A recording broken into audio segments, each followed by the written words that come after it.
Muy buenos días. Buenos días a todos y a todos. Bienvenidos nuevamente a este segundo día de trabajos del Congreso de la Alianza Latinoamericana de Salud Global. Bueno, el día de hoy voy a estar moderando este panel, que es un panel muy interesante, porque como ustedes saben, los sistemas de salud es el eje que mueve la salud de las poblaciones. Si tenemos sistemas débiles o inadecuados, pues se va a reflejar en una pobre salud de los pobladores de nuestros países. Entonces, tengo mucho gusto en moderar esta mesa en la que vamos a tener 3 ponentes. Les voy a dar una breve reseña de cada uno de ellos. Una de las presentaciones va a ser a través de una videograbación, la del doctor Óscar Arteaga, que desafortunadamente no nos pudo acompañar de último momento. Pero vamos a iniciar entonces esta mesa con el tema de recursos humanos, movilizaciones de profesionales de salud entre América Latina y Europa. Esta presentación la va a hacer el doctor Pablo Tailián, Ministerio de Salud Pública de Uruguay y secretario técnico de la Red Iberoamericana Ministerial de Migraciones de Profesionales en Salud. Él es doctor en odontología, graduado en Uruguay en 1980. Ha participado en proyectos de APS y varios servicios de atención comunitaria y ha sido director del Programa Nacional de Salud Bucal. Es docente universitario de distintas áreas de pre- y posgrado y es autor de varias publicaciones en su área. Actualmente es el encargado de curso de la Facultad de Odontología de la Universidad de la República. Recientemente ha integrado el directorio de la Comisión Honoraria para la Lucha Antituberculosa y Enfermedades Prevalentes. Actualmente es también responsable de las áreas de asuntos de frontera y migraciones del sector de relaciones internacionales del Ministerio de Salud Pública. Asimismo, integra el comité ejecutivo, siendo secretario técnico de la Red Iberoamericana Ministerial de Migraciones de Profesionales de la Salud y es miembro del Comité de Dirección de la Acción Migraciones Profesionales Desarrollo Compartido. Muchas gracias al doctor y por favor le pedimos que nos acompañe. Gracias.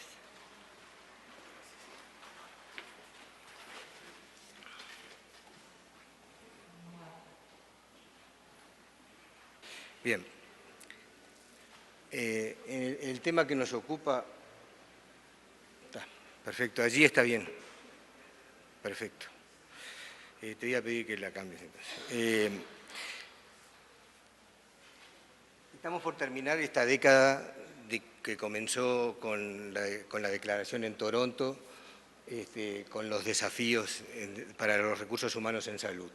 De todos ellos, no los vamos a nombrar, simplemente queríamos rescatar el tema de regular los desplazamientos y migraciones de los trabajadores de la salud de manera de que garanticen la salud de toda la población. A partir de esto… Este es el puntero. ¿Podrías pasar la otra? A partir de esto,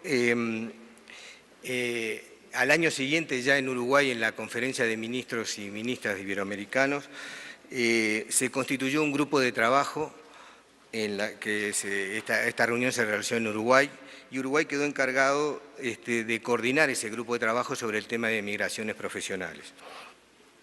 Y buscó interactuar con todos los agentes involucrados de una manera muy amplia, con los gobiernos, con las escuelas o la academia, la formación de los profesionales, con los empleadores públicos y privados, con la Organización Internacional de Migraciones, con la Organización Internacional del Trabajo, con la Organización Panamericana de la Salud, en fin, incluso con la SEGIB, la Secretaría Iberoamericana. Enseguida… Sí. Está perfecto, gracias. Simplemente lo que estamos haciendo es sacar algunos puntos importantes que dan sustento a todo esto. Es que en Paraguay, ya 5 años después, la conferencia de ministros también buscó dada la evolución y el trabajo desarrollado por aquel grupo creado en Colonia, decidió transformar ese grupo de trabajo en una red iberoamericana de migraciones, una red ministerial de migraciones de las profesionales de la salud. y con el cometido de intercambiar entre todos los países las experiencias de formación y gestión de recursos humanos y todas las estrategias que fueran exitosas, que estuvieran encaminadas a la promulgación de estímulos, pero en el tema y mirado desde el punto de vista de la migración de los profesionales. Y teniendo en cuenta que este punto de la migración de los profesionales no había sido tan desarrollado, por lo menos en esta parte del mundo. Meses después, los presidentes en la cumbre, también hecha en Paraguay, reiteraron su más firme apoyo a todos estos esfuerzos y desde un enfoque fundamentalmente de derechos humanos e integrales, y teniendo en cuenta que los desarrollos de los países de origen, de tránsito y de destino de los migrantes tenían responsabilidad en esta materia. Entonces, los presidentes de Iberoamérica acordaron el establecimiento de una gestión ordenada de los flujos migratorios, de manera de que se aseguraran los derechos humanos de los migrantes.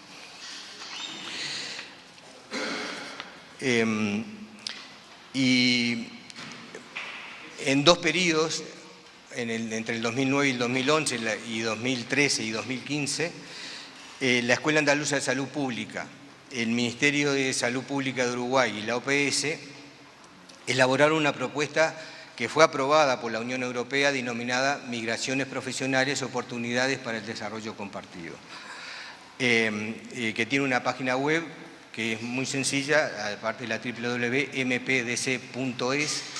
que contiene mucho material que se puede consultar. Y esta RIMS, esta red, este programa, ha contribuido al desarrollo de los objetivos de aquel grupo de trabajo y de la actual red de migraciones. Ha tenido unos cuantos logros en ese periodo de 2 años, y como por ejemplo publicaciones que las pueden ver en el stand de estudios de casos de los países latinoamericanos. En la segunda fase, 2013-2015, se ha incorporado a la Organización Mundial de la Salud y con un objetivo específico: poner en práctica todas las experiencias de gestión de flujos migratorios basadas en acuerdos bilaterales, ayudando a crear la capacidad en los países de la región para poder tener en forma adecuada el seguimiento del proceso, mejorar la gestión de los flujos migratorios y los procesos de planificación de los recursos humanos, y tener conocimiento, ahora sí, del impacto de ese proceso migratorio en los sistemas de salud y en la salud de nuestras poblaciones. La siguiente. Esta Red Iberoamericana de Migraciones se crea entonces como una organización fundamentalmente dedicada al fortalecimiento de los ministerios de salud, es decir, en esta área, ¿no?, en el área de planificación y gestión, pero desde la mirada de las migraciones de los profesionales. Y tiene propósitos, como le dijimos, fortalecer las capacidades de los ministerios de salud en la planificación, regulación y gestión, promover iniciativas regionales de diálogo y generar abogacía con el fin de, entre las instituciones que tengan relación con la formación y con la contratación de la fuerza laboral en salud. La siguiente. Esta red iberoamericana está conformada, tiene una estructura que está fundamentalmente en estos 4 puntos: el Comité Ejecutivo, cuya presidencia la ejerce la ministra de Salud Pública de Uruguay, y con la sede en Uruguay está la Secretaría Técnica y el Coordinador General de la RIMS. Todos los enlaces oficiales designados por cada ministerio nos reunimos en tiempos regulares, y es quien tiene el mandato último, digamos, en la RIMS. Y luego un comité asesor técnico y miembros colaboradores. La siguiente, por favor. Las funciones que tiene la red es promover el liderazgo de los Ministerios de Salud, como dijimos hoy, en la gestión de los flujos migratorios, contribuir a la generación de los flujos positivos, pero en forma bidireccional, y favoreciendo la firma de acuerdos bilaterales y multilaterales de retorno y de migración circular. La siguiente. Mantener y divulgar el conocimiento de la situación de las migraciones, de los profesionales, y tener injerencia en la búsqueda de soluciones para que cada país tenga una fuerza laboral suficiente y equitativamente distribuida. La siguiente. Bueno, esta red iberoamericana creada, y ahora vamos a entrar en este último año, todo lo anterior fue una fundamentación un poco de dónde es que proviene esta red iberoamericana y qué es lo que la sustenta, y las acciones que hemos visto. Ya en el tercer foro mundial que se realizó hace un año en Recife, Brasil, hubieron una serie de conclusiones, de las cuales extraemos fundamentalmente que en el mundo tenemos un déficit de algo más de 7 millones de trabajadores de la salud, que en 20 años se va a incrementar aproximadamente a 13 millones. O sea que el déficit va a ir aumentando de los profesionales de la salud. A pesar de que, si uno mira los números fríos, en América Latina y el Caribe, la proporción entre profesionales de la salud y población es la aconsejada por la Organización Mundial de la Salud, pero, y aquí esto es muy dispar, tenemos países como es Cuba, Estados Unidos, Canadá, por ejemplo, que tienen una densidad de personal de la salud determinado, y otros países como Haití o Guyana o Bolivia o Guatemala, en donde la proporción es en el extremo opuesto. En este tercer foro mundial de noviembre del pasado año se concluyó de que hay que buscar mecanismos que propicien la retención de los profesionales y tratar de disminuir los desplazamientos de ellos, creando las condiciones.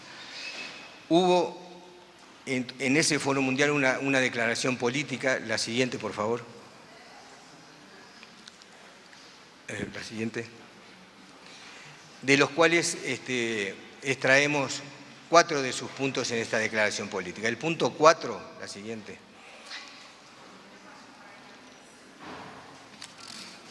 En donde se expresa que es fundamental la retención de recursos humanos, garantizando incentivos para esto. Y que los países busquemos y ensayemos instrumentos innovadores promoviendo estrategias de retención.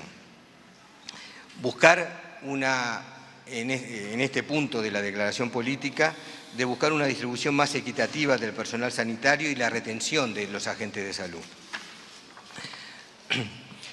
Y un punto que está incluido dentro de este número 4, que veremos también más adelante, es que los gobiernos deben realizar un seguimiento del personal sanitario que entre o salga del país. Por primera vez empieza a ver de que habría que tener por lo menos un sistema de información. Esto en la declaración de Veracruz del mes pasado lo volveremos a ver al final. La siguiente. El punto número 9 dice que estos temas los debemos abordar desde el punto de vista y de conformidad con el Código de Ética de Contratación Internacional del Personal Sanitario, que fue aprobado por la OMS en el 2010 y que ha sido firmado y ratificado por muchos países, aunque faltan algunos. Y que esto es una prioridad para tener en cuenta este Código de Ética, que no es vinculante, no es obligatorio, es una recomendación, para poder realizar la planificación de los recursos humanos. La siguiente. En el punto número 13, en esta declaración hace puntos a nivel de país y a nivel regional, y a nivel país se repite el tema del código, que debe ser utilizado como guía para fortalecer la inversión en salud y la planificación de los recursos humanos. Insisten, otra vez la próxima, y por último en el punto 19, hay un compromiso de todos los países que participaron en este Foro Mundial de Recursos Humanos a trabajar juntos a través de acuerdos bilaterales, subregionales, regionales y otros enfoques a través del Código Mundial que vimos recién. Ahora bien, la siguiente.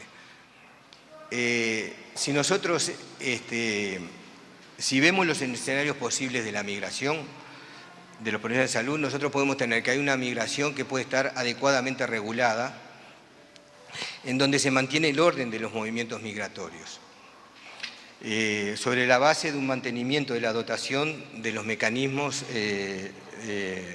en un mecanismo de colaboración que tenga mutuo respeto entre las partes. La migración en este caso es entendida sobre la base de un conjunto de medidas y que regulen y que eviten que alguno de los países intervinientes tenga un déficit notorio que le perjudique en su sistema de salud. Podemos tener, si no, una migración débilmente regulada. Esto provoca desequilibrios entre los países, si no tenemos estamos hablando de regulación y no de imposiciones. Provoca desequilibrios entonces entre los países proveedores y los países receptores.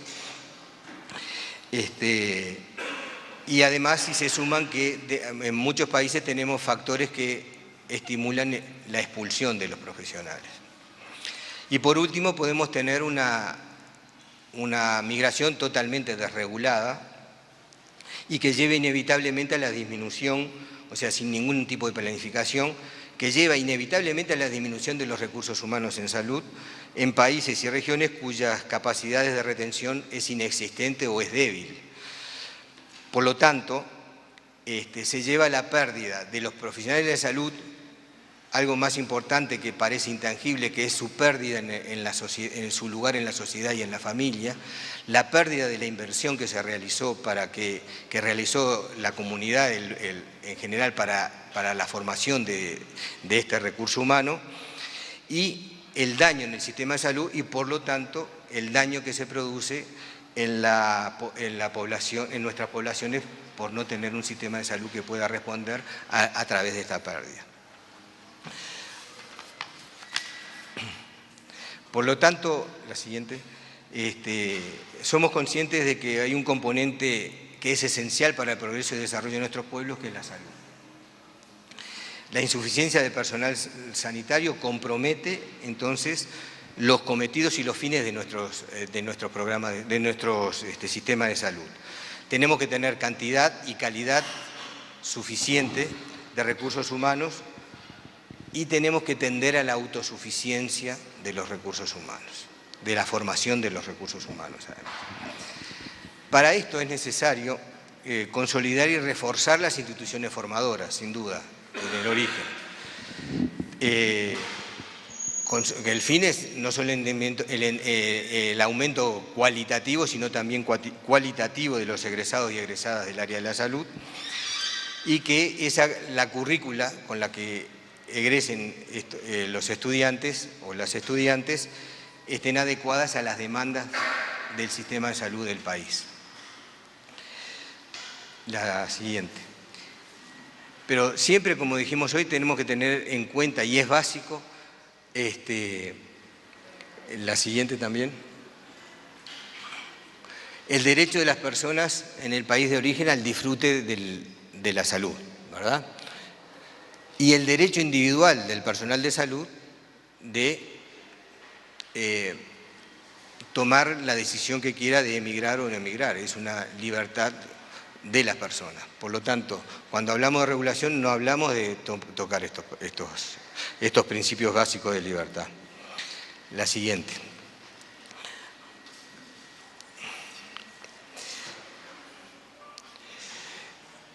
Nosotros, a través de la RIMS, lo que se ha visto de que los acuerdos bilaterales serían potencialmente beneficiosos entre los países.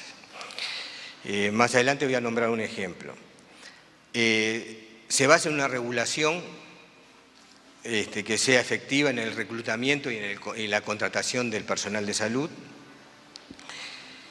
y la garantía es que hay involucración de los Estados. Por lo tanto, se supone que el tema ético de la migración está solucionado porque se supone que en los Estados esto se tiene en primer lugar. Además, potencializa la migración de una manera digamos, coherente con las necesidades de ambos países y las necesidades de los dos países firmantes. Y por último, en esto, la promoción de la migración no se hace a través de empresas reclutadoras, que es una de las cuestiones. Hay cuestiones que a veces mezclan las empresas reclutadoras con formaciones oficiales a veces, que complican un poco el panorama. Como ejemplo de los acuerdos ganar-ganar, siempre ponemos la siguiente, por favor, el acuerdo de Uruguay-Portugal, la siguiente, en donde nombraré por el tema del tiempo y si después lo puedo aclarar, los objetivos de este acuerdo, que fueron cumplidos y este acuerdo fue realizado y concluido. Los objetivos eran el desarrollo profesional e inserción temporaria de recursos humanos uruguayos en el sistema de emergencia médica pública de Portugal y el intercambio de conocimiento en determinadas áreas de tecnología de alta complejidad que Uruguay carecía en ese momento, que era el trasplante hepático renal. Carecía porque se habían dejado de hacer durante 10 años. Y si después, durante las preguntas, puedo aclarar este punto, quiero respetar el tiempo de los 20 minutos. La siguiente, por favor.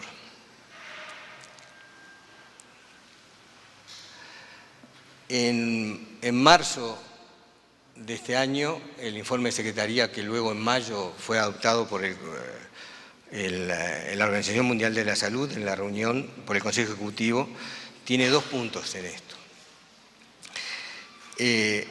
Reafirma la declaración política de Recife a la que nos referíamos hace un rato, reafirma porque marca una nueva era en el tratamiento de los recursos humanos, ese tercer foro mundial, y en el punto 16 fundamenta el enfoque del derecho a la salud y el acceso al personal sanitario calificado, siempre en un marco de un sistema de salud, y reafirma el Código de Ética de Contratación al que nos referíamos hoy. Fundamentalmente, la Organización Mundial de la Salud, en mayo de este año, respalda la cooperación internacional, la ayuda técnica y financiera y la colaboración tecnológica y de datos entre los países. La siguiente. Así llegamos al mes pasado, en donde en la 14 conferencia de ministras y ministros de salud, aquí cercano, en Veracruz, en México, tenemos 2 puntos que han sido logrados por la RIMS, por la Red Iberoamericana de Migraciones. Fue propuesto en estas reuniones que le decía de los enlaces ministeriales, y la reunión de ministros adoptó estos 2 puntos. El punto número 10, la siguiente, en el que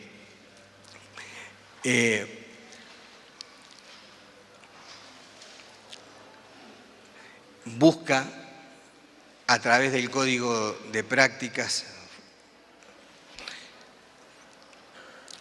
impulsar un abordaje intersectorial del tema. Y desde el punto de vista de las migraciones profesionales, como lo pueden ver acá.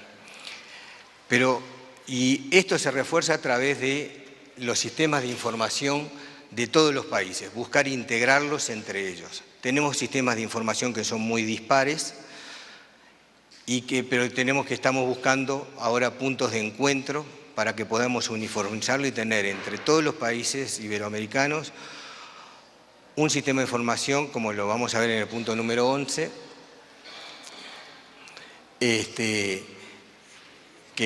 ya a partir de la semana que viene empezaremos a trabajar. Ya hemos pedido a los países, y hay un estudio que está, creo que adjudicado o por allí, muy cerca, de tener los sistemas de información de todos los países para buscar un diseño, un sistema de información que nos pueda atravesar a todos los países y que podamos tener una interconsulta entre todos nosotros para poder, siempre desde el punto de vista de la migración de los profesionales. Por último, nuevamente quiero agradecer la posibilidad de la presentación de este trabajo a los organizadores del evento, y antes de ello quería mostrarles, hay un stand de migraciones profesionales, que esta es la dirección de la encuesta, que es muy larga para escribir, pero que se puede retirar, en donde estamos recabando información, que son 2 carillas, es muy sencillo de rellenar, también en este tema. Así que muchas gracias por la atención, y estamos abiertos a las preguntas que quieran realizar. Espero haber llegado en tiempo justo. Muchas gracias.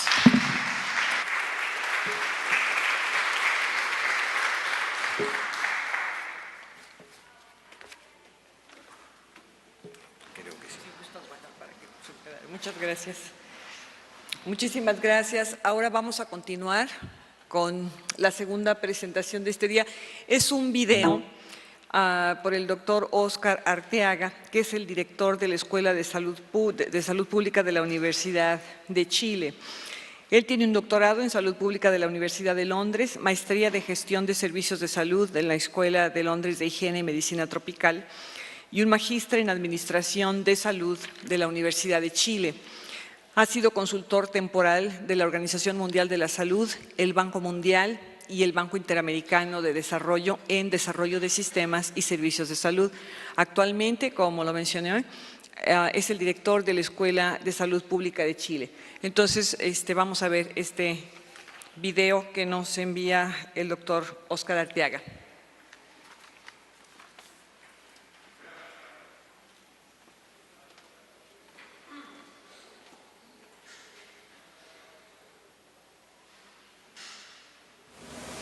Hola, junto con saludarlos, quiero hacerles llegar mis excusas por no poder acompañarlos en forma personal. Razones de última hora asociados a requerimientos de la universidad me impidieron asistir como era mi intención. Sin embargo, he querido estar presente igualmente en el panel en el que yo debía participar, y he elegido entonces poder hacerlo a través de esta modalidad. Lamento no estar físicamente con usted para poder responder las eventuales preguntas que pudieran surgir después de la presentación. El tema que se me pidió fue nuevos modelos de financiamiento de salud en América Latina con foco en Chile. Entonces, lo que vamos a intentar hacer en estos breves minutos es poder presentar el estado actual de desarrollo de la discusión de financiamiento que se lleva a cabo en Chile, y para poder entender aquello, a mí me parece que es fundamental tener al menos una panorámica global de cuál ha sido la evolución del sistema de salud chileno, cómo se ha ido estructurando a través de los distintos desarrollos históricos, porque de otro modo es simplemente imposible entender lo que hoy existe en el país. Entonces, para poder cumplir este objetivo, vamos a recurrir a una línea del tiempo que ustedes están viendo en este momento y que muestra los principales hitos de desarrollo del sistema de salud chileno. Si uno se va hacia atrás en el tiempo, el primer hito de desarrollo en términos de estructurar un arreglo de seguridad social ocurre en el año 1924, cuando el país promulga una ley que busca dar protección de pensiones y de salud a los obreros, producto básicamente de las presiones que provenían de los mineros de la industria del salitre en el norte del país. Entonces ahí hay un primer desarrollo que es importante, y lo que hay que destacar es que constituye un arreglo para un segmento de la población. En el año 1938 se promulga una ley de medicina preventiva que busca poder pesquisar precozmente enfermedades que afectaban a la población, y que es una ley que hasta el día de hoy de hecho existe. Está vigente. Esta ley tenía una vocación universal, era para toda la población en materia de prevención y de promoción. Sin embargo, pasan apenas 4 años y los empleados, vale decir los trabajadores de cuello blanco, son autorizados a crear una institucionalidad propia que se llamó Servicio Médico Nacional de Empleados Sermena, para administrar los beneficios de la ley de medicina preventiva. Entonces ahí tenemos, se fijan, otro desarrollo para otro segmento de la población. En el año 1952, que constituye otro hito relevante, importante del desarrollo del sistema de salud chileno, se crea el Servicio Nacional de Salud, siguiendo el modelo de organización del National Health Service inglés, que había sido creado solo 4 años antes, en el año 1948.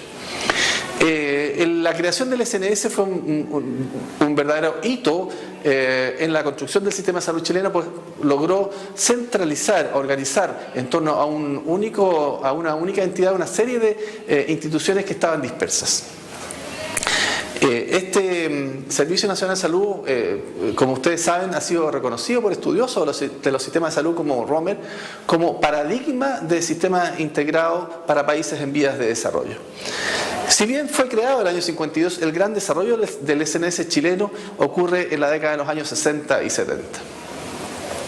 El SNS, si bien tenía vocación universal desde el punto de vista de la promoción y la prevención, desde el punto de vista de la atención siguió siendo solo para obreros. Los empleados quedaron excluidos de atención de salud, atención médica en el SNS. Y esa es la razón por la cual, entonces, cuando aumentan las presiones de los sectores medios de la población, de las clases medias, en el gobierno demócrata cristiano de Eduardo Frei, en el año 1968, se promulga una ley de medicina curativa que permitió al Sermena, que había sido creado en el año 1942, entregar prestaciones también curativas a través de una modalidad de libre elección, a través de una modalidad de prestador preferido. Entonces, llegamos hacia la década de los años 70, entonces, con un arreglo de salud que era para obreros por una parte y uno distinto que era para empleados. Viene la dictadura militar a partir del año 1973, y las transformaciones que ocurren durante este régimen militar se centran entre el año 79 y en el año 81. ¿Qué es lo que ocurre en este periodo? Que es bien fundamental porque estos cambios estructurales se han mantenido hasta el día de hoy, y son justamente estos cambios los que están en la base de los esfuerzos de reforma que se quieren impulsar actualmente. Lo que ocurre entre el año 79 y el 81 es que el SNS, que era una entidad centralizada, se reorganiza en 27 servicios territoriales de salud y algunas otras instituciones autónomas, conformándose entonces lo que se pasa a denominar Sistema Nacional de Servicios de Salud.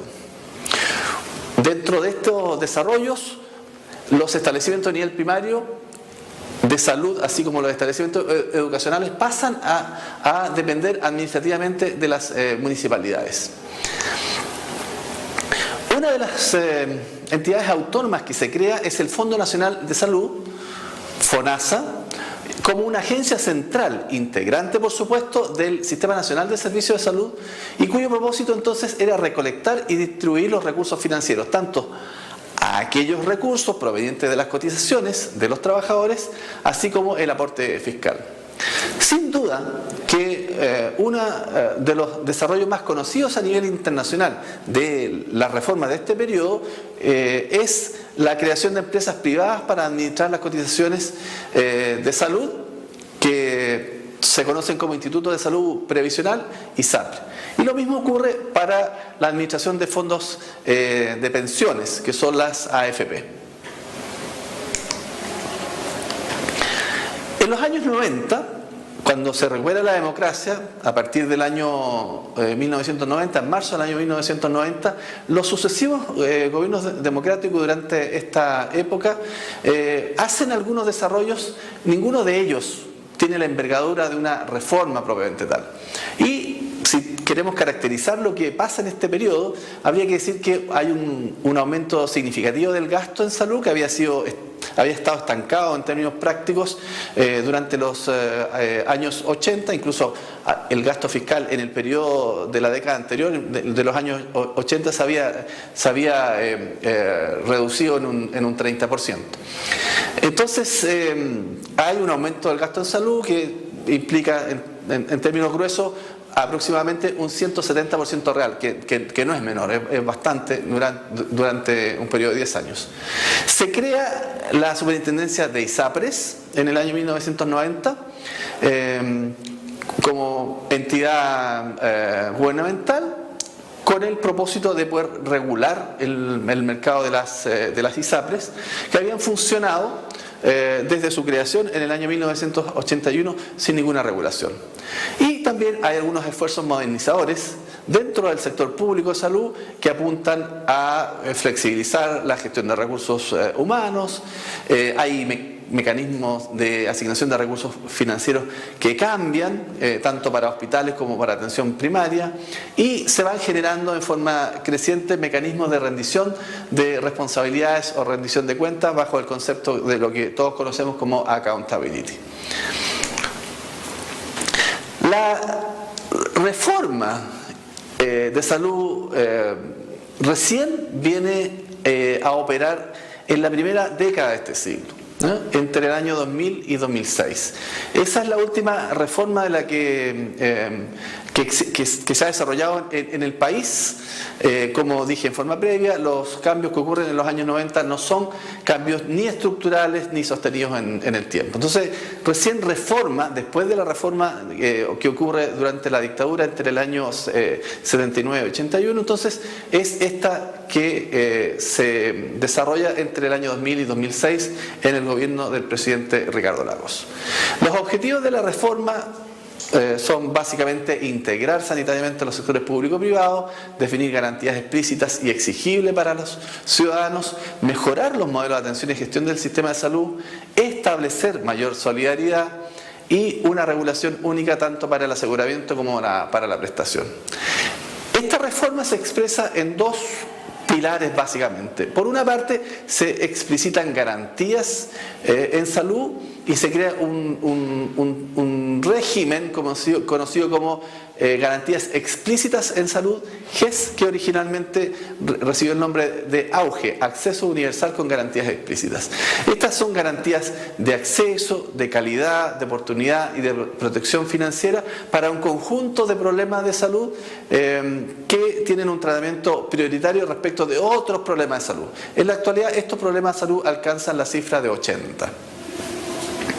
Y la promesa gubernamental era que el resto de los problemas de salud se iba a seguir haciendo en los términos que se venía haciendo, pero aquellos a los que el Estado se compromete a respetar desde el punto de vista de garantías que que los ciudadanos con un enfoque de derecho puedan exigir, son aquellos que están entonces restringidos a estos 80 problemas de salud.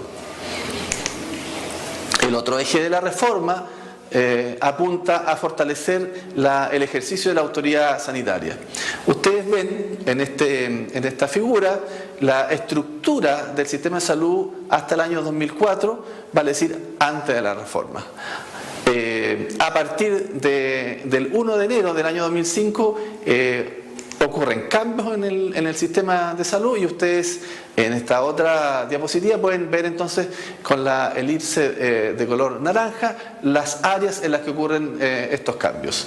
Hay cambios en la estructura central del Ministerio de Salud,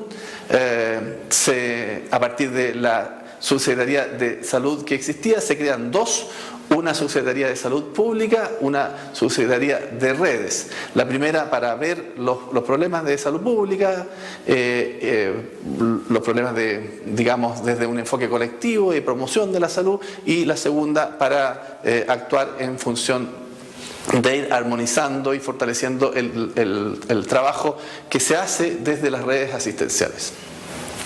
Se fortalece también el nivel regional de representación del Ministerio de Salud, que está determinado por las Secretarías Regionales Ministeriales de Salud, que en términos prácticos son las que empiezan a asumir entonces como autoridad sanitaria regional. La superintendencia de ISAPRE, que había sido creada el año 90, entonces es la base sobre la cual se construye, se desarrolla una superintendencia de salud, que no solo tiene entonces ahora como propósito supervigilar el funcionamiento de las ISAPRE, sino que también el del seguro público, el Fondo Nacional de Salud. Y no solo a los fondos o seguros, sino que también se agrega la supervigilancia a los prestadores, tanto públicos como privados. Y el último cambio estructural ocurre a nivel de los hospitales más importantes del país, los hospitales más complejos, que son 56, que pasan entonces a ser parte de un régimen especial de un grado mayor de autonomía en lo que se conoce como régimen de establecimientos autogestionados en red. Ahora, si ponemos el foco en los últimos desarrollos que son recientes y que han expresado en una propuesta elaborada por una comisión presidencial nombrada por la Presidenta de la República, recientemente electa. Entonces, lo que aquí ocurre es que se está mirando hacia el sistema de financiamiento y de aseguramiento en la perspectiva de poder introducirle cambios, de poder hacer reformas. Y ese entonces es el foco que vamos a desarrollar a partir de ahora, y que es el punto final de esta presentación que estamos haciendo. El programa de gobierno de la actual Presidenta de la República, Michelle Bachelet, estableció que en los primeros 100 días del gobierno se iba a convocar un equipo de expertos con el mandato específico de redactar una propuesta de proyecto de ley de ISAPRES que estuviera en el contexto del funcionamiento global del sistema de seguridad social en el ámbito de la salud. Esta comisión se constituye a mediados de abril del año 2014, del presente año, y recién entonces el mes pasado entrega el informe final a la Presidenta. ¿En qué consiste la propuesta que hace esta comisión? Bueno, primero hay un diagnóstico de la situación actual, bastante compartido, diría yo, y a partir de esta situación actual entonces se plantean bastantes grados de consenso para poder construir una propuesta para la transición. También hay algunos grados de disenso dentro de esta propuesta para la transición. Sin embargo, los principales grados de disenso se relacionan con la visión de futuro, de hacia dónde debería moverse entonces el sistema de salud chileno. La propuesta de mayoría, en una visión de futuro a 10 años, plantea la creación de un fondo único con seguro nacional de salud y entiende que a las ISAPRE como seguros privados complementarios y no por eso no regulados. Y la visión de minoría entonces también descansa sobre la base de un fondo único, pero ya no con un solo operador a modo de seguro nacional de salud, sino que con varios operadores en una modalidad que conocemos como multiseguro. La propuesta tiene varios componentes, aquí los vamos a mencionar rápidamente nomás porque no tenemos tiempo para profundizar. En primer lugar, se establece un plan de seguridad social único y universal, un plan que es el mismo para todos los habitantes del país. Se crea un fondo mancomunado universal que permite entonces mancomunar las contribuciones desde el Fondo Nacional de Salud y de las ISAPRES con el propósito de poder romper esta segmentación entre aquellos que tienen más altos ingresos y los que tienen más bajos ingresos, y a la vez que introducir solidaridad entre los dos sistemas. Y a través de esto entonces permitir el financiamiento de prestaciones universales, tanto para beneficiarios de las ISAPRE como para los beneficiarios de FONASA. En la propuesta de mayoría, entonces este se ve como el inicio de un fondo que pueda llegar a transformarse al final entonces en este Fondo Único Universal con un seguro nacional de salud. También se crea un fondo inter-ISAPRE que lo que busca es compensar los riesgos entre los afiliados a las distintas instituciones privadas que administran este seguro social, para poder permitir la movilidad entre ellos y con esto terminar la cautividad y la preexistencia, la selección adversa debido a la preexistencia. Y también a través de este mecanismo lo que se busca es introducir mayor solidaridad al sistema de las ISAPRE. Y finalmente se crea una institucionalidad para administrar un fondo específico para el subsidio de incapacidad laboral, que apunta a un fondo con financiamiento tripartito, vale decir, Estado, empleadores y trabajadores. Actualmente hay que decir que los empleadores no contribuyen al financiamiento de la salud, para terminar entonces de este modo con los problemas para que los trabajadores puedan ser retribuidos, tener protección social frente al estado de necesidad de la enfermedad. Los disensos, como antes señalé, se centran en la visión de futuro de 10 a 15 años y que se expresan entonces en este Fondo Único con Seguridad Nacional de Salud, en la propuesta mayoría, versus entonces un Fondo Único con Multiseguros en la propuesta minoría. Hay también diferencias en la concepción del lucro y la seguridad social. La propuesta mayoría plantea que es inaceptable el lucro en el arreglo de seguridad social, pero en la propuesta minoría, integrada entre otros por representantes de las ISAPRE, entonces plantean que el lucro es perfectamente compatible con un arreglo de seguridad social. Y hay también diferencias en relación con barreras de movilidad entre FONASA y ISAPRE, tanto barreras económicas como en relación con la situación de salud, vale decir, la posibilidad de seguir discriminando sobre la base de los riesgos de salud que los asegurados puedan tener. Por supuesto, la propuesta mayoría plantea que hay que terminar con todo tipo de barreras, y la de minoría que hay que mantener estas barreras de modo de darle viabilidad a la existencia del sistema. En balance, a modo de cierre, podemos indicar que la discusión del aseguramiento se ha traído por primera vez a la arena de la seguridad social en salud. Y eso es buena noticia para el país. Y yo creo que también para la región, por el efecto demostrativo que en general han tenido las reformas que han ido ocurriendo en el país a lo largo de su historia. El resto de América Latina ha mirado siempre con interés los fenómenos que ocurren en Chile. Estamos conscientes que la verdadera discusión recién se inicia, porque esto es una propuesta que se ha hecho a la presidenta, pero el gobierno debe preparar un proyecto de ley. Y una vez que el proyecto de ley se prepara, entonces el Parlamento y el Senado van a tener que tramitar este proyecto que se ha enviado desde el Ejecutivo. Lo que salga de eso evidentemente va a depender de las influencias que tengan los distintos actores que quieran intentar direccionar el desarrollo en una dirección o en otra. La impresión que yo tengo es que las ISAPRE van a seguir resistiéndose a moverse desde la situación actual, y probablemente, si uno interpreta esto, lo que se puede entender es que la propuesta minoría que representa el interés de la ISAPRE es seguramente lo máximo a lo cual ellas están dispuestas a moverse, el límite más lejano de su disposición a cambiar respecto a la situación actual. hay que reconocer que en general en Chile los decisores políticos tienen más cultura de multiseguro que de seguro único, entonces es incierto el destino final al que vayamos a llegar como país, sea un seguro nacional de salud o bien un arreglo de multiseguro. Eso solo lo dirá la dinámica que se vaya generando en torno a la discusión del proyecto de ley y por supuesto lo que vaya ocurriendo en la discusión político y técnica en relación a estas materias. Creo que eso es lo último para no excederme demasiado en el tiempo. Les deseo mucho éxito en todas las actividades del Congreso y nuevamente lamento no poder estar personalmente acompañándolos allá.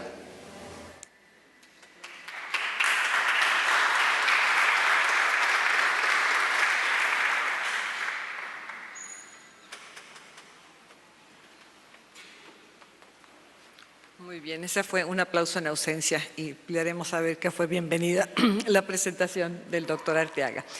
Bueno, pues vamos a cerrar este panel con la presentación del doctor Rubén Torres. Él es magíster en Sistemas de Salud y Seguridad Social de la Universidad de Lomas de Zamora, magíster universitario en Dirección y Gestión de Sistemas de Seguridad Social de la Universidad de Alcalá de Henares, especialista en Planificación y Gestión de Políticas Sociales de la Universidad de Buenos Aires y tiene un máster en Sociología de la Academia de Ciencias de la República Checa. Actualmente, el doctor Rubén Torres se desempeña como rector de la Universidad iSalud en Argentina. Ha desempeñado recientemente como gerente del área de sistemas de salud basados en la atención primaria en la Organización Panamericana de la Salud en Washington. Hasta el año 2011 fue representante de la OMS en la República de Chile. Desde 1999 se ha desempeñado como coordinador de la maestría en Sistemas de Salud y Seguridad Social y desde el 2001 de manera ininterrumpida como su director, carrera que también, de la cual es docente.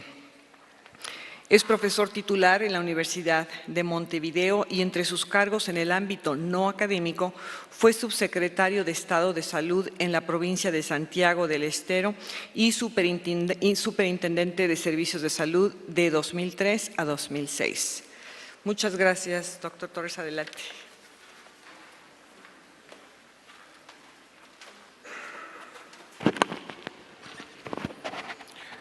Buenos días a todos. Me han pedido que compartiera con ustedes algunas ideas respecto a la planificación y a la prospección de los servicios de salud. Y evidentemente resulta imposible hacer esto sin hacer una referencia a los sistemas de salud como tal. Porque de última los pocos éxitos y los muchos fracasos que tienen muchos de nuestros sistemas de salud están vinculados a cómo se gestionan en el nivel meso y en el nivel micro los servicios de salud de cada uno de nuestros países. Entonces, para plantear esto, me parece que es interesante ver los servicios de salud a la luz de los objetivos que un sistema de salud tiene, porque de última ese es el objetivo central. Cada uno de los ciudadanos, usuarios del sistema de salud y de los servicios de salud, su relación con esos servicios de salud es lo que lleva al objetivo, a los resultados finales de un sistema de salud, que son mejorar las condiciones de salud. La otra que es garantizar el acceso y la calidad equitativamente a todos los ciudadanos. Y tercero, otorgar protección financiera. Tres condiciones que están vinculadas muy fuertemente a la idea de la cobertura universal en salud, de la cual en la primera mesa de hoy a la mañana se habló y se discutió, incluso respecto de los indicadores que se podrían sustentar para hablar de cobertura universal en salud. Y en relación a esto y en relación con los sistemas, uno de los problemas es que cuando se plantean estas dimensiones y se plantea la cobertura y aún como se plantea en el último documento de OPS, el acceso a los servicios de salud, una cosa es el acceso de jure, es decir, acceso jurídico, formalmente al cual tienen derecho legal los ciudadanos, y otro muy diferente es el acceso de facto, que es el que real y efectivamente cada ciudadano tiene al sistema de salud, que generalmente en nuestros países discrepa brutalmente, diría. Y el otro aspecto es que una vez que el ciudadano accedió al sistema, un grave inconveniente de la mayoría de nuestros países es la inequidad de ese acceso y las diferencias que ese acceso tiene. Hay grandes diferencias en la calidad de lo que accede. Y estas son dos fotos de mi país. Un país que garantiza cobertura universal, que en la práctica de jure la tiene, pero en la cual el ciudadano puede acceder a lo de arriba o a lo de abajo. Y no es un hospital privado y un hospital público, son dos hospitales públicos de mi país. Entonces, ¿cuál es realmente la cobertura universal si la capacidad de acceso es a estos diferentes niveles de calidad?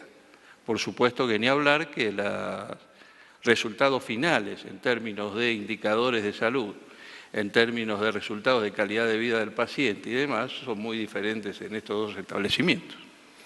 Ayer yo les planteaba esto, ¿no? Es decir, en la región nos estamos acostumbrando un poco a esto de la normalización de la desigualdad. Y esto es una situación grave porque fíjense ustedes que todas las encuestas que hay, en especial en Europa, en América Latina hay muy pocas respecto de esto. Si hay una cosa que las sociedades no soportan hoy, es la desigualdad en términos básicamente de educación y de justicia. Es decir, las comunidades hoy están dispuestas a aceptar algún grado de desigualdad en el acceso a otros bienes, pero tienen una fuerte resistencia a aceptar desigualdades en términos de educación, de justicia y de salud. Y bueno, fruto de esto es muchos de los movimientos sociales que en muchos de los países de la región estamos viendo en función de esta situación. El otro aspecto, y salió hace muy poco, una encuesta entre los jóvenes de América Latina, jóvenes de 15 a 24 años, a los cuales se les preguntaba cuáles son las cosas que ellos pretenden de la sociedad del futuro, que la sociedad del futuro garantice. No sé qué pasó acá, que no aparece. Bueno, se los cuento. Entre las cosas que los jóvenes desean es mejor acceso a un servicio de salud equitativo. Y es una de las condiciones más prioritarias para los jóvenes en este aspecto. La otra situación para definir el tema de los servicios de salud es cuál es el papel del Estado, el papel de que llamamos de rectoría, de gobernanza de los sistemas de salud, que tiene mucho que ver con los servicios, porque en mi opinión el bajo nivel de efectividad de muchos de los servicios de salud es un problema político.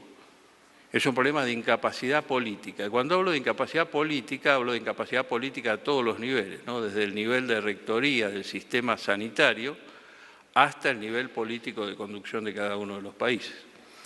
Y esto, la solución de esto, requiere de un bien escaso, para hablar en términos económicos.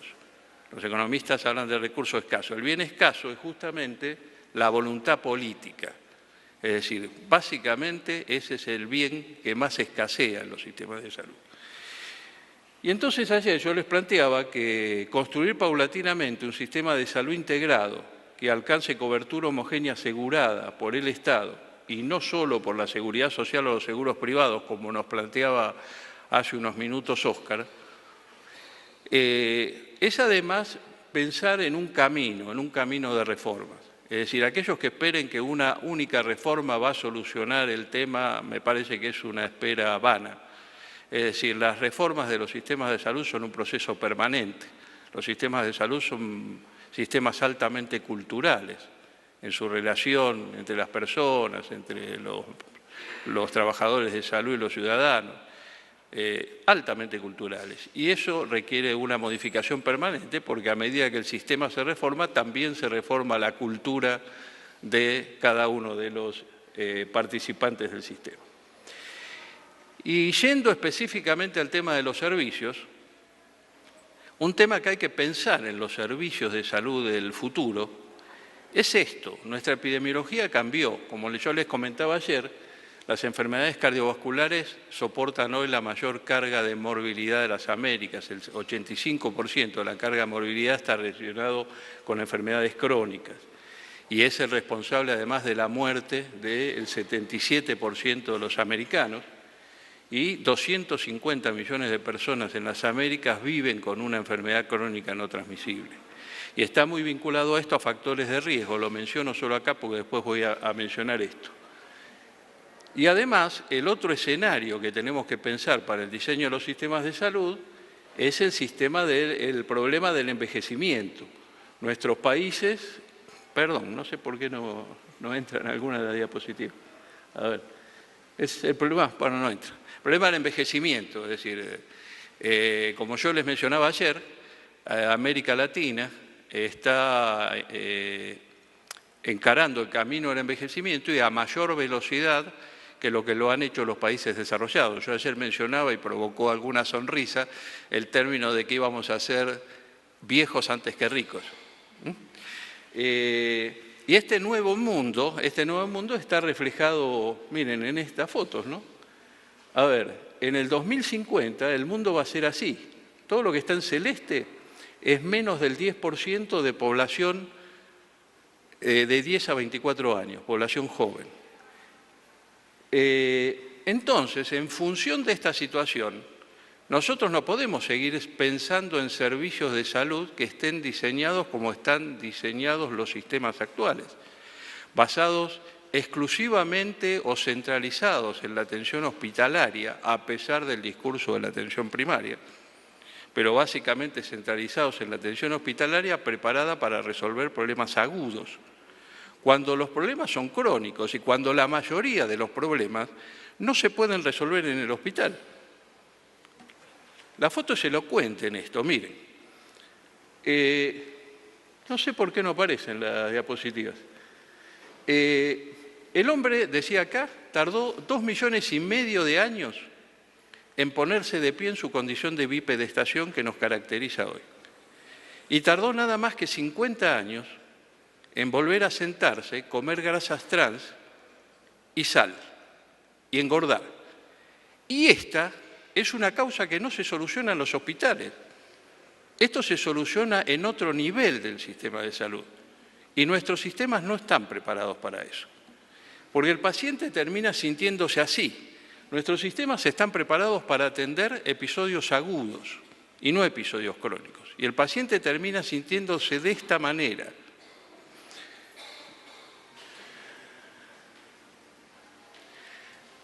Un destacado colega, un sanitarista español, habla de esto, ¿no? Del sistema del radar. Él dice que nuestros sistemas de salud están pensados con un criterio aeronáutico, dice él, ¿no? Vieron que los radares captan los aviones, los dirigen hasta que aterrizan, etcétera, etcétera.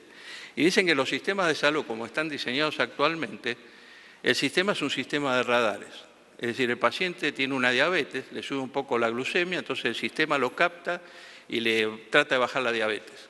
Desaparece el radar, vuelve a aparecer con una úlcera diabética, el sistema lo vuelve a captar, le cura la úlcera diabética o pretende curársela, desaparece el radar y después vuelve con la insuficiencia renal y lo vuelve a captar el sistema. Esa es la lógica con que está pensado el sistema de salud actualmente. Y esto lo planteo porque no es un problema solamente de una lógica económica. Eso tiene precio. Miren el precio que tiene, que desaparezca la gente del radar.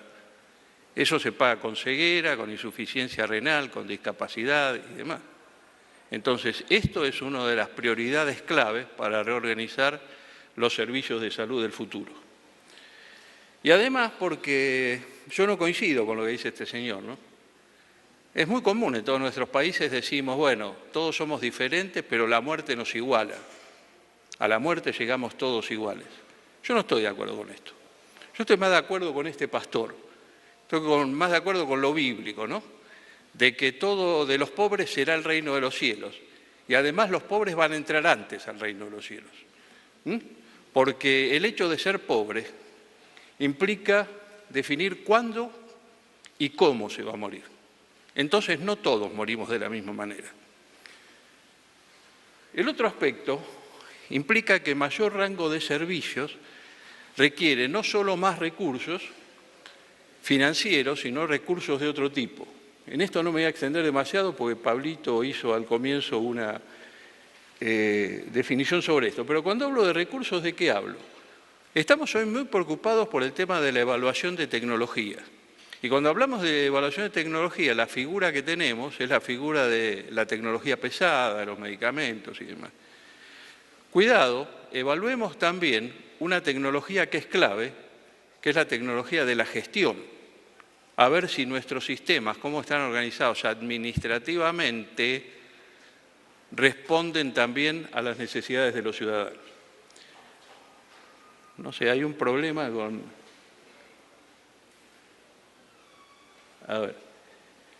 Quiero hacer una referencia a los medicamentos por el tema que escuché hace algunos minutos en la primera mesa sobre el tema del gasto catastrófico. Vamos a pasar esto.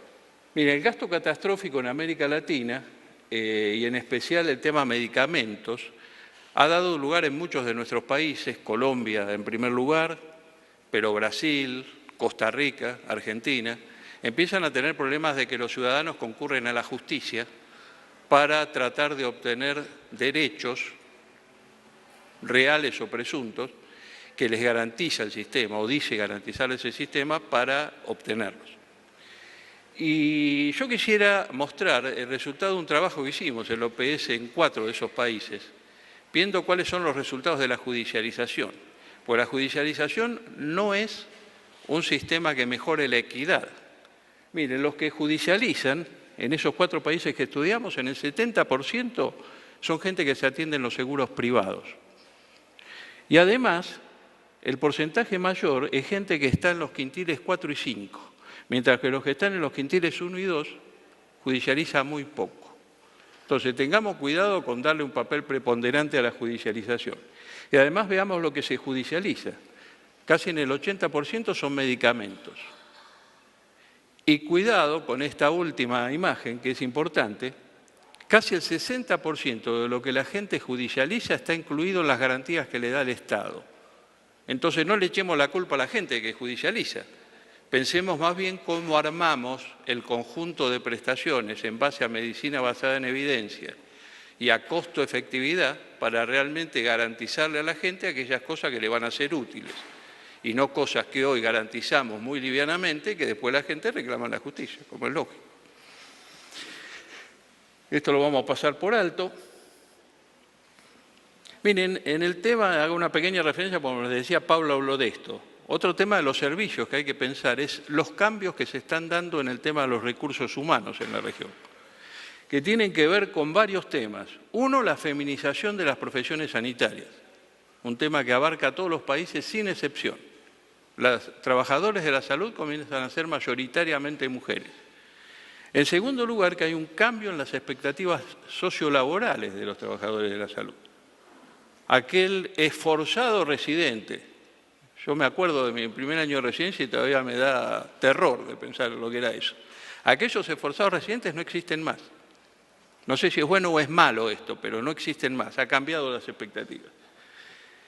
Además, hay un mix de competencias, hay superespecialización médica, hay enfermería con competencias avanzadas y además empiezan a aparecer nuevos profesionales que antes no existían, bioingenieros, bioinformáticos, biofísicos que trabajan en el campo de la salud.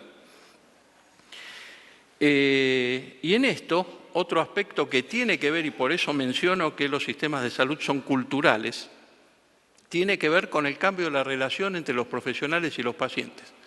Hoy cada vez más en nuestros consultorios, bueno, siguen sin aparecer las fotos, sucede esto, ¿no? Que el paciente llega informado por el doctor Google y pone en dudas lo que el médico le está diciendo, muy frecuentemente.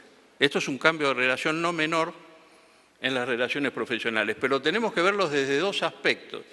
Desde el aspecto de la información del paciente, pero también desde el punto de vista de lo que yo llamo la pedantería intelectual que tenemos los médicos. Cuando digo pedantería intelectual, estoy hablando de que no hemos resuelto todavía interiormente si estamos para curar o si estamos para cuidar a la gente. Y cuando digo esto, sería bueno referirse a la etimología de médico. Miren, médico viene del latín, de una raíz latina que significa cuidar, no curar. Y cuidar viene de otra raíz latina que les va a llamar la atención, porque es lo que generalmente los médicos hemos dejado de hacer con los pacientes. que es prestarles atención. Y la terapéutica significa también el que cuida. Y además a nosotros nos encanta que nos digan doctores. Y doctores viene de una misma raíz latina que la de docente, el que enseña. Es decir, que nuestra actividad está muy lejana de curar y está mucho más cercana a cuidar. Y esto habría que pensarlo seriamente en la formación de nuestros médicos futuros. Otro aspecto altamente repetido en el problema de los servicios es el problema de la fragmentación y la segmentación de los servicios de salud. Estamos hartos de escuchar esto en los congresos. Los sanitaristas abundamos en este tema. Esto lo voy a pasar por alto porque las fotos no aparecen, evidentemente. Por último, hay una paradoja organizacional, ¿no es cierto? Es decir, los métodos que nos trajeron hasta aquí no necesariamente serán los que nos van a llevar en el futuro a una mejora continua. Y el ejemplo más típico de esto son los hospitales públicos en toda América Latina.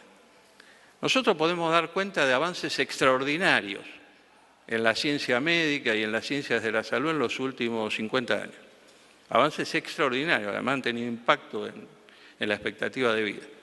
Pero cuando uno ve los hospitales y cómo se administran los hospitales, parecen haber quedado detenidos en el tiempo.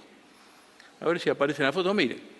Y yo, cuando digo la necesidad de repensar el hospital, pienso en los talleres mecánicos. Todos recordarán, ¿no? Cuando íbamos a un taller mecánico, cuando éramos pequeños, nos encantaba ir con nuestro papá al taller mecánico. El mecánico estaba lleno de grasa, decía, a ver, encienda el motor y simplemente escuchaba y le decía, me parece que está faltando la válvula. Miren lo que son hoy los talleres mecánicos. No hay grasa, hay computadoras y nadie escucha. Sin embargo, nuestros hospitales siguen siendo como los talleres mecánicos que íbamos con nuestros padres.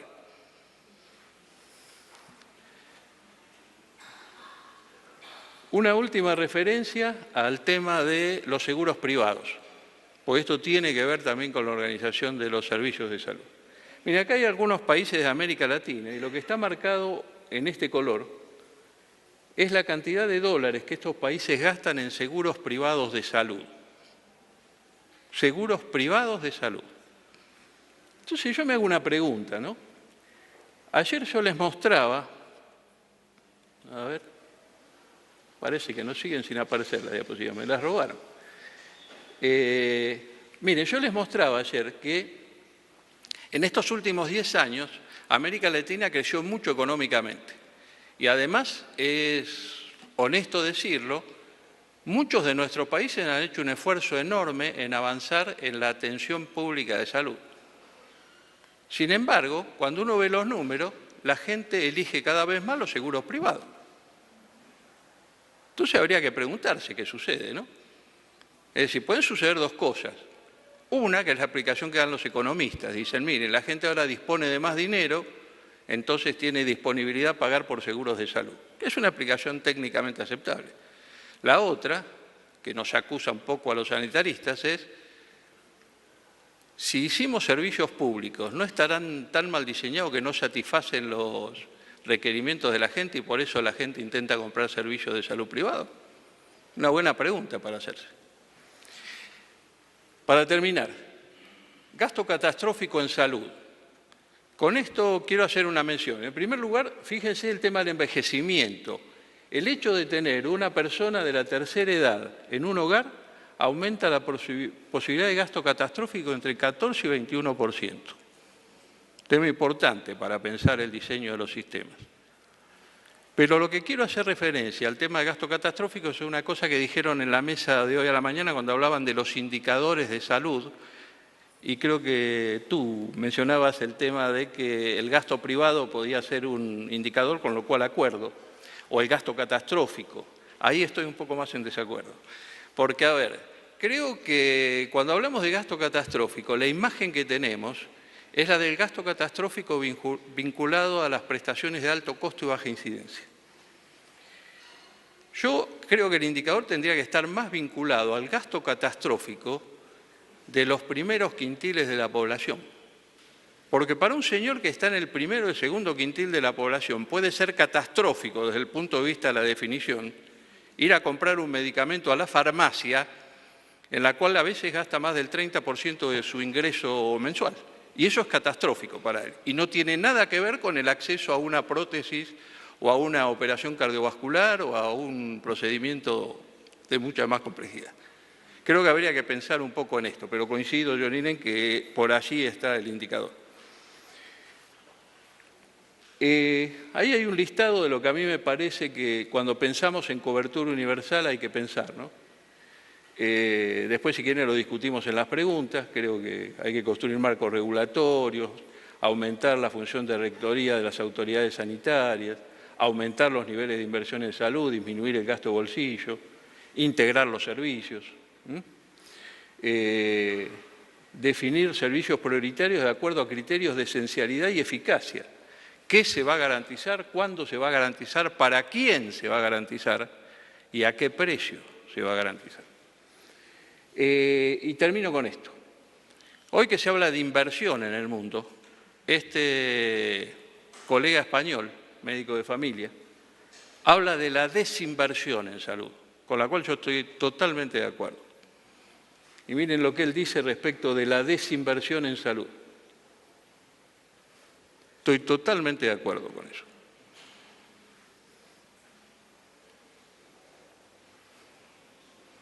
Y termino con esto, que es una frase que acá se la pongo a Mandela como autor, pero un expresidente de esta república, la República de Costa Rica, el doctor Figueres, la solía utilizar. No sé de quién será la autoría final, pero coinciden los dos en decir esto, que un país o la calidad de un país se mide no por cómo trata el conjunto de sus ciudadanos, sino cómo trata a los más pobres de sus ciudadanos. Muchas gracias.